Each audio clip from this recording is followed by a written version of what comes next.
c'est trop cher, c'est hors de prix, c'est de l'argent jeté par les fenêtres. Je n'ai pas les moyens, je ne peux pas me le permettre. Ces expressions en disent long sur la relation à l'argent de la personne qui les utilise. Elles reflètent souvent un état d'esprit de manque qui peut ralentir ou empêcher l'accès à l'abondance dans notre vie. Mais qu'est-ce que le manque ? Qu'est-ce que l'abondance et la prospérité ? Peut-on basculer d'un état d'esprit de manque à une conscience d'abondance ? Et si oui, comment ? C'est ce que nous allons voir dans cet épisode.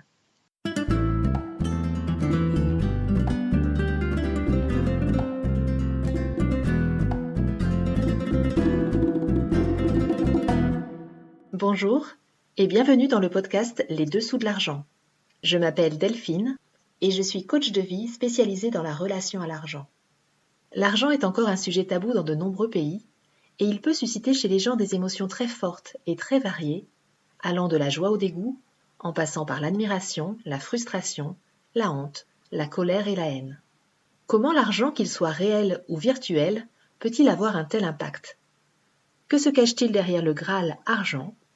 Dans ce podcast, j'ai à cœur de partager avec vous des clés pour nous permettre de nous réconcilier avec l'argent et de le remettre à sa juste place. Ensemble, libérons-nous des croyances et des conditionnements qui nous empêchent d'être libres financièrement. Ensemble, reprenons notre pouvoir personnel sur l'argent et exprimons notre plein potentiel au service du monde que nous désirons co-créer. Si vous souhaitez développer votre conscience d'abondance et atteindre plus facilement vos objectifs dans les semaines et les mois à venir, je vous invite à télécharger et à pratiquer régulièrement la méditation de connexion à la prospérité qui est disponible sur la page d'accueil du site richesse-illimité.com. Dans le podcast Les Dessous de l'argent, nous parlons argent, abondance, prospérité et richesse. Pour y voir plus clair entre tous ces termes, je vous propose aujourd'hui quelques définitions. L'argent est un moyen de paiement, un moyen d'échange de valeurs. L'abondance est une grande quantité de quelque chose, une quantité supérieure à nos besoins, qui procure une aisance. L'abondance financière est une forme d'abondance, mais la notion d'abondance est bien plus large que les finances. La prospérité est un synonyme de l'abondance. Le mot vient du latin prosperitas, qui signifie bonheur, bien-être. La prospérité a souvent une connotation pécuniaire. C'est en fait un état stable et durable d'épanouissement physique et matériel qui implique une forme de sécurité financière qui peut s'accroître, mais jamais régresser. La richesse, c'est l'abondance de biens, de moyens, de revenus. C'est aussi l'ensemble de nos qualités humaines et de nos ressources intérieures et extérieures. En ancien français, la notion de richesse impliquait l'idée de puissance. La satiété, c'est une sensation de plénitude, de contentement lorsque nos besoins sont satisfaits. Et dans le dictionnaire, le manque, c'est l'insuffisance ou l'absence de ce qui serait nécessaire. La condition « serait » indique d'ailleurs que c'est une perception, une notion subjective. Maintenant que ces définitions sont posées, nous allons nous intéresser plus particulièrement aux notions de manque et d'abondance qui constituent les deux faces d'une même pièce. Les personnes qui vivent dans un état d'esprit de manque prononcé ont souvent des difficultés à connecter l'abondance. Pourtant, ce n'est pas parce que nous ressentons ou vivons le manque que le plein n'existe pas. L'abondance est toujours présente, même lorsque nous ne la voyons pas. Lorsque nous sommes dans le manque, ou le plus souvent dans la peur du manque, nous sommes en mode survie. La peur du manque, qui est une anticipation d'un inconfort ou d'une douleur, et qui n'est pas liée à l'argent que nous avons sur notre compte en banque, nous amène dans un état d'inquiétude qui nous contracte intérieurement. Nous adoptons alors une posture de victime et nous sommes dans le contrôle, dans la compétition. Même si le scénario que nous imaginons n'est pas réel, nous vivons déjà quelque part l'expérience du manque. La peur du manque est très ancrée et souvent inconsciente. Elle engendre un sentiment d'insécurité qui nous fait vivre du stress, de l'incertitude, voire même de l'angoisse. Nous pouvons avoir peur de manquer d'argent et aussi peur de manquer de temps, d'opportunités, de vitalité, d'amour, d'amitié, de contact, etc. Et nous pouvons alors avoir tendance à vouloir accumuler les objets, les relations au cas où. La peur du manque est liée à différentes croyances, et notamment qu'il n'y a pas assez de ressources pour tout le monde, que l'argent est rare, que d'autres pourraient nous prendre ce que nous désirons ou nous empêcher de l'obtenir, et qu'il faut mériter, et donc il y aurait ceux qui mériteraient et ceux qui ne mériteraient pas. La peur du manque peut aussi être héritée des générations passées, notamment de celles qui ont vécu des traumatismes de guerre.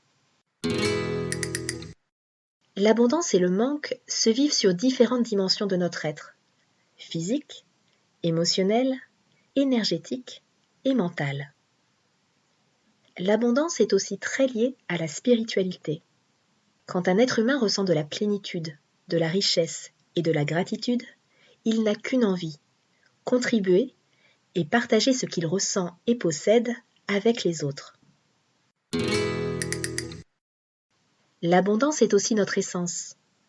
Le corps humain d'un adulte est composé d'environ 100 000 milliards de cellules. Et à chaque seconde, il se produit 6 trillions de réactions dans le corps, et chacune d'entre elles est en corrélation avec toutes les autres réactions du corps.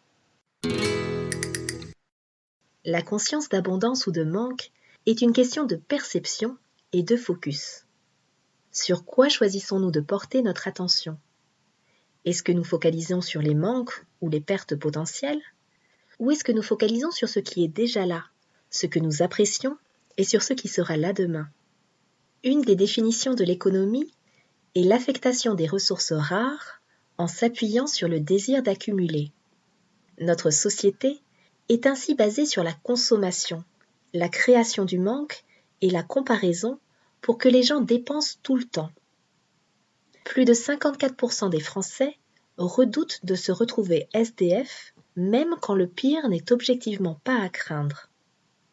Dans une conscience de manque, nos pensées sont tournées vers ce que nous n'avons pas et nous utilisons des mots comme manque, perte, risque, danger. Lorsque nous sommes dans une conscience de manque en lien avec l'argent, nous estimons que nous n'avons pas assez d'argent. Cela engendre de l'insécurité et des émotions désagréables, comme la frustration par exemple, et des contractions intérieures. À l'inverse, lorsque nous sommes dans une conscience d'abondance, de prospérité, nous avons la perception d'avoir assez d'argent et nous ressentons de la joie, de la plénitude et de la gratitude lorsque nous effectuons un achat. Notre corps est détendu. La gourou des riches, Su Yun Lee, appelle cela l'avoir, sentir ce que nous possédons dans l'instant présent. Avoir, c'est cesser de voir ce qui nous manque et voir plutôt ce que nous avons. C'est ressentir de tout notre être ce qui est à nous lorsque nous effectuons un achat. Et encore une fois, ce n'est pas lié au montant que nous avons sur notre compte bancaire ou au montant de ce que nous achetons. Observer nos émotions dans les situations où il est question d'argent est donc indispensable pour pouvoir changer notre perception. L'abondance et le manque parlent avant tout de notre état intérieur. Et notre état intérieur détermine l'abondance ou le manque dans notre vie. Plus nous vibrons le manque, plus nous attirons le manque. Plus nous vibrons l'abondance, plus nous attirons l'abondance. Le manque et l'abondance sont des vibrations et nous créons par la vibration. La peur du manque ne disparaît pas juste parce que nous avons plus d'argent. C'est vraiment un état d'esprit et une vibration à transformer. Les jugements négatifs que nous portons sur nous, sur notre capacité à générer et à gérer l'argent, créent aussi le manque. Incarner l'abondance commence donc par changer la relation que nous avons avec nous-mêmes, la vision que nous avons de nous et la relation que nous avons avec l'argent. C'est un travail sur soi au quotidien. Il faut aussi savoir que ce qui est inconnu peut représenter une menace pour notre cerveau. Par réflexe de protection, il va souvent nous faire envisager le pire avant de pouvoir aborder l'inconnu. Et si nous avons l'habitude de vivre des insécurités financières, l'abondance financière à laquelle nous aspirons peut représenter une zone d'inconnu et donc une menace pour notre inconscient. Pour pouvoir accueillir et vivre pleinement la prospérité financière, apprendre à réguler notre système nerveux est dans ce cas absolument essentiel. Nous y reviendrons dans un prochain podcast. Dans la deuxième partie de cet épisode, je vous partage quelques clés pour transformer une conscience de manque en conscience d'abondance. Lorsque nous nous apercevons que nous sommes dans une énergie et une conscience de manque, il s'agit d'en prendre conscience, de faire un stop et de relever l'histoire que notre mental est en train de nous raconter, nos émotions et nos sensations.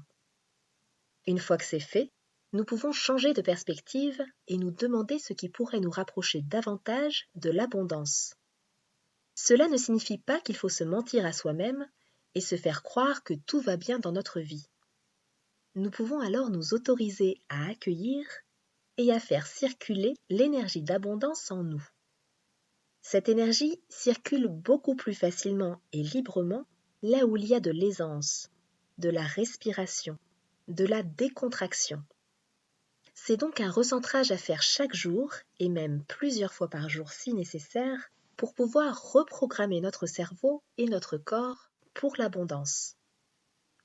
C'est un peu comme si nous mettions en place un gardien de notre esprit et de notre bien-être qui va nous apporter de la douceur et de la bienveillance lorsque nous avons tendance à nous égarer et à repartir dans un état d'esprit de manque.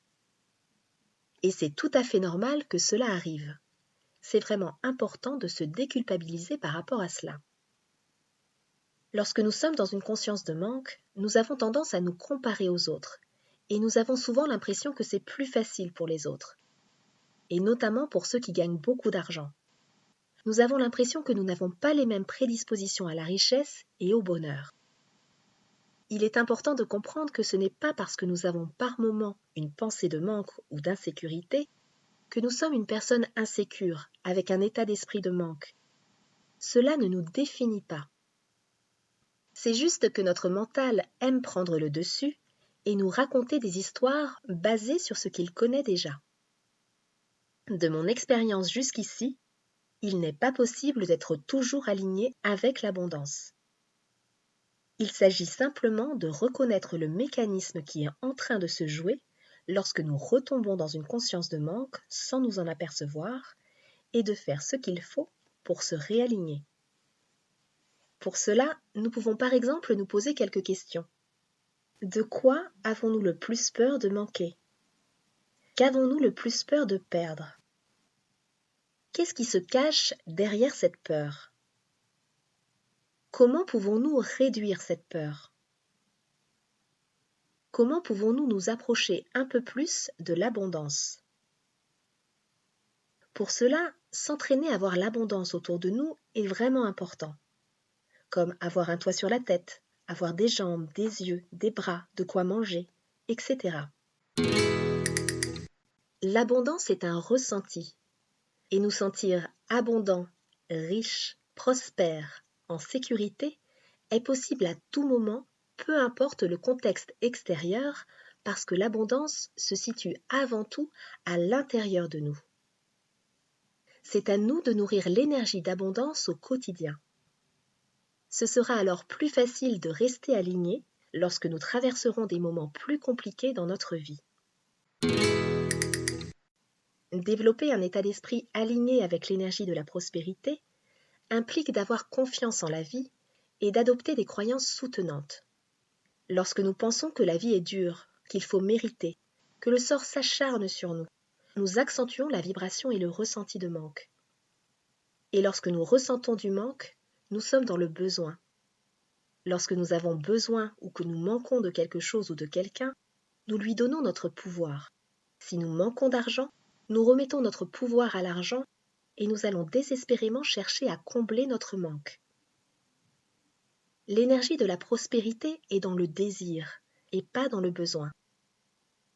Elle est dans le désir de faire, de créer, d'impacter, de mettre nos talents au service du monde. C'est un niveau d'énergie élevé qui permet d'accéder à la créativité et à un champ de possibilités immense. Pour la grande majorité des gens, il semble évident que la quantité d'air que nous avons n'est pas limitée, que nous en avons suffisamment et que nous en aurons toujours suffisamment. C'est comme acté en nous. Pourtant, l'air est indispensable pour l'être humain, et sans air, nous ne pourrions tout simplement plus vivre. Nous n'avons néanmoins pas peur de manquer d'air. Nous respirons sans y penser, sans inquiétude, et sans nous demander si d'autres respirent plus que nous ou risquent de nous prendre de l'air. C'est un peu ce même état d'esprit qu'il s'agit de décliner avec les autres formes d'abondance. Une pratique essentielle pour s'aligner avec l'énergie de la prospérité, c'est la pratique de la gratitude. C'est la méthode la plus simple et la plus efficace pour sortir de la peur du manque. Il s'agit d'apprécier notre vie telle qu'elle est maintenant et de nous concentrer sur ce que nous avons déjà. Remercier pour tout ce que nous avons déjà, pour tout ce que nous allons recevoir, n'empêche pas de s'autoriser à voir plus grand et à désirer plus, même si nous ne savons pas encore comment cela peut se réaliser. Personnellement, j'aime bien poser la question « et si c'était possible ?» car cela permet d'ouvrir les options et les possibilités. Cela entraîne le cerveau à l'énergie d'abondance. Enfin, je vous invite à vous prêter à un exercice d'écriture. Vous allez rédiger votre autobiographie avec l'argent et l'abondance. Vous allez raconter sur papier votre histoire de vie avec l'abondance, depuis votre naissance jusqu'à aujourd'hui. Comment votre relation à l'argent et à l'abondance a évolué depuis votre enfance? Quels ont été les événements marquants? Quelle est votre relation à l'argent et à l'abondance aujourd'hui? Est-ce qu'il y a un domaine dans lequel l'accès à l'abondance est plus difficile pour vous? Et si oui, lequel? Cet exercice d'écriture permet de creuser le sujet en profondeur et d'amener un éclairage sur notre parcours de vie. Même si vous n'aimez pas écrire, je vous recommande de vous prêter au jeu. Vous pourriez être surpris de ce que vous allez découvrir. Je vous souhaite de belles prises de conscience. Joyeuses fêtes de fin d'année et à très bientôt pour le prochain épisode du podcast Les Dessous de l'argent.